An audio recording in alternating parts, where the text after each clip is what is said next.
নাহিদ ইসলাম হবেন প্রধানমন্ত্রী, এমন প্রশ্নে এনসিপির লিয়াজো কমিটির প্রধান আরিফুল ইসলাম আদিব যুগান্তরকে বলেন, 25 ডিসেম্বর বিএনপির ভারপ্রাপ্ত চেয়ারম্যান তারেক রহমান দেশে ফেরার পর থেকেই ফুরফুরে মেজাজে আছে দলটির নেতাকর্মীরা। অন্যদিকে নতুন নির্বাচনী জোট গঠন নিয়ে রীতিমতো বেকায়দায় পড়েছেন জামায়াত এনসিপির মতো রাজনৈতিক দলের নেতারা। বিশেষ করে জামায়াতের সঙ্গে এনসিপির জোট করা নিয়ে পাল্টাপাল্টি মন্তব্য নিজ দলের নেতাদের সঙ্গেই বিরোধে জড়িয়েছেন নাহিদ আক্তাররা। বিতর্কের জেরে দল থেকেই পদত্যাগ করেছেন তাসনিম জারা, তাজনুবা জাবিনের মতো শীর্ষ পর্যায়ের দুই নেত্রী। এছাড়াও দলটির প্রথম সারির ডজন খানেক নেতাকে ক্ষোভ প্রকাশ করতে দেখা যায় সামাজিক মাধ্যমে। তবে শেষ পর্যন্ত সব আলোচনার অবসান ঘটিয়ে জামায়াতের সঙ্গে আনুষ্ঠানিকভাবে জোটভুক্ত হয়েছে জাতীয় নাগরিক পার্টি। রোববার এনসিপি অলি আহমদের এলডিপি সহ 10 দলকে সঙ্গে নিয়ে নতুন নির্বাচনী জোটের ঘোষণা করেন জামায়াত আমির ডাক্তার শফিকুর রহমান। এরপরই রাজনৈতিক অঙ্গনে শুরু হয়েছে নতুন সমীকরণ। অবশ্য কয়েক মাস আগে থেকে জামায়াতের নেতৃত্বে 8 দল মিলে এই জোট গঠনের পথে এগোতে থাকলেও শেষ মুহূর্তে এসে জোটে যোগ দেয় এলডিপি ও জাতীয় নাগরিক পার্টি। জোটের আত্মপ্রকাশ সংবাদ সম্মেলনে জামায়াত আমির বলেন, সবাই মিলে আমরা একটি ভালো নির্বাচন করতে চাই। আমরা মূলত একটি নির্বাচনী সমঝোতা করেছি। আরও অনেকের আগ্রহ থাকা সত্ত্বেও আপাতত সবাইকে জোটে যুক্ত করা সম্ভব হয়নি। ডাক্তার শফিকুর রহমান বলেন, জোটের নির্বাচনী আসন সমঝোতা প্রায় শেষের পথে। মনোনয়নপত্র দাখিলের পর তা চূড়ান্ত করা হবে এবং ন্যায্যতার ভিত্তিতে প্রতিটি দলের কাছে আসন বুঝিয়ে দেওয়া হবে।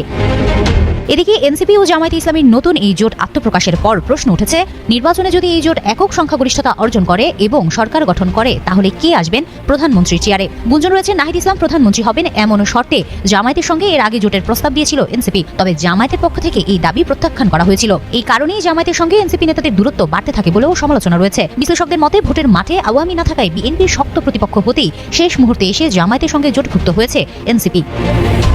এদিকে নতুন এই জোট ক্ষমতায় গেলে জামায়াতে আমির ডাক্তার শফিকুর রহমান নাকি না? জোটের আত্মপ্রকাশ ঘটলেও এখন পর্যন্ত কে প্রধানমন্ত্রী হবেন তা নিয়ে কোনো আলোচনা হয়নি। এই মুহূর্তে নির্বাচনী কৌশলকে বেশি গুরুত্ব দেওয়া হচ্ছে। তবে দ্রুতই কে প্রধানমন্ত্রী হবেন বা জোটের রূপরেখা কি হবে সেসব বিষয় নিয়ে আলোচনা করা হবে। অন্যদিকে জামায়াতের সঙ্গে যোগাযোগ করা হলে দলটির এক দায়িত্বশীল নেতা একই কথা জানান। জোটের আত্মপ্রকাশ ঘটলেও এখন পর্যন্ত কে প্রধানমন্ত্রী হবেন তা নিয়ে কোনো আলোচনা হয়নি। এই মুহূর্তে নির্বাচনী কৌশলকে বেশি গুরুত্ব দেওয়া হচ্ছে। তবে দ্রুতই কে প্রধানমন্ত্রী হবেন বা জোটের রূপরেখা কি হবে সেসব বিষয় নিয়ে আলোচনা করা হবে। অন্যদিকে জামায়াতের সঙ্গে যোগাযোগ করা হলে দলটির এক দায়িত্বশীল নেতা একই কথা জানান। নির্বাচনের বাতাস চরমভাবে বইতে শুরু করেছে। জামাতের সাথে এনসিপি, এলডিপি আরও অনেকগুলো দল যোগদান করেছে। তবে এখন মূল বিষয়টা হচ্ছে যে নাহিদ ইসলাম জামাতের সাথে তারা যে লিয়াজো করেছে, এবং এই লিয়াজো শোনা যাচ্ছে যে জামাত যদি ক্ষমতায় যায় তাহলে নাহিদ ইসলাম প্রধানমন্ত্রী হবে, এরকম একটা আভাস আমরা পেয়েছিলাম। কিন্তু আসলে এটা পুরোপুরি সত্যি নয়। তো এটা আমরা ইতিমধ্যে জেনেছি বা বিভিন্ন সংবাদ মাধ্যম বা বিভিন্নভাবে আমরা জানতে পেরেছি যে এটা সম্ভব না। কারণ যেহেতু জামাত ইসলাম একটা বড় দল, সেক্ষেত্রে ছোট দল হচ্ছে এনসিপি, এবং এনসিপির যারা নেতৃত্ববৃন্দ আছে তারা হয়তো অত বড় নয়, তারা মাত্র শুরু করেছে, তাদের অভিজ্ঞতার অভাব আছে, জ্ঞানের অভাব আছে। কিন্তু জামাতের সাথে থাকলে ভবিষ্যতে হয়তো বা এনসিপি থেকে নাহিদ ইসলাম হতেও পারে ভালো কোনো পদ পেলে ধীরে ধীরে বয়সের সাথে সাথে সময়ের সাথে সাথে তার পজিশনে সে চলে যেতে পারে, সে প্রধানমন্ত্রী হতেও পারে। কিন্তু এবার না, পরের বার হলে হইতেও পারে, তারপরেও হইতে পারে। এটা সময় বলে দেবে যে হবে কি হবে না। তবে একটা বিষয় ভালো লাগছে যে সামনে যে নির্বাচনটা হতে যাচ্ছে খুব প্রতিযোগিতামূলক নির্বাচন হতে যাচ্ছে। তো একদিকে বিএনপি বড় দল, অপরদিকে জামাত ইসলাম সেটাও মোটামুটি বড় দল, এবং জামাতের সাথে যোগ দিয়েছে এনসিপি।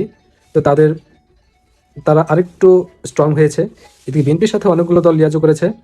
তাতে বোঝা যাচ্ছে যে বিএনপি এবং জামাত যে ক্ষমতা আসলে বিরোধী দল হবে, খুবই শক্তিশালী বিরোধী দল। তো এটা একটা বাংলাদেশের ডেমোক্রেটিক কান্ট্রির জন্য, গণতান্ত্রিক দেশের জন্য এটা খুবই ভালো, এবং এই চর্চাটা ভবিষ্যতে থাকলে এই দেশের ভালো হবে। আমরা চাই তো শক্তিশালী বিরোধী দল হোক, সেটা বিএনপি হোক, জামাত হোক, শক্তিশালী একটা বিরোধী দল হোক। জাতীয় পার্টির মতো একদম গৃহপালিত বিরোধী দল আমরা এই সংসদে এবার চাই না, এবার নির্বাচন আমরা চাই না। সুতরাং আমরা চাই একটা শক্তিশালী বিরোধী দল, সেটা জামাত হোক বা বিএনপি হোক।